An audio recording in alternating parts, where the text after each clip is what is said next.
கர்த்தருடைய பரிசுத்த நாமத்தால் உங்களை வாழ்த்தி வரவேற்க என் அன்பு சகோதரி சகோதரன். பரலோகம் என்றால் என்ன? அதை பற்றி நாங்கள் வீடியோக்குள்ளே போவோம். அது முடிவில்லாது, நிரந்தரமானது, சந்தோஷமானது. அங்கே கடவுளோட பேசலாம், பழகலாம், தங்கலாம், தூங்கலாம், சாப்பிடலாம், என்ன வேணாலும் செய்யலாம்.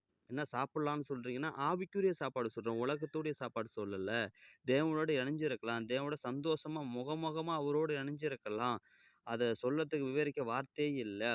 அதேமாதிரி நம்மள பரலோகம் என்பது நிரந்தர வீடு. நம்ம குடியிருப்பு பரலோகத்துல தான் இருக்கு. பிலிப்பியர் 3வது அதிகாரம் 21 வசனம் எடுத்து படிச்சீங்கன்னா, நல்லா தெளிவா தெரியும். நம்ம குடியிருப்போ பரலோகத்துல கர்த்தராகிய இயேசு கிறிஸ்து ரட்சகர் வருவான்னு பார்த்துட்டு வசனம் இருக்கு.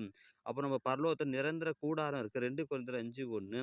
அப்புறம் பரலோகம் அநேக கதவு வாசஸ்தலங்கள் உண்டு. யோவான் 14:2. பரலோகத்துல சாவு இல்ல, பாடு இல்ல, துக்கம் இல்ல, அழுகை இல்ல. வெளிப்படுத்தின விசேஷம் 22.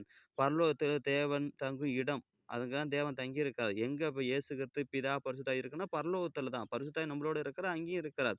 அங்க தான் மெயினு. வெளிப்படுத்தின விசேஷம் 11, 19, 4, 1, 2.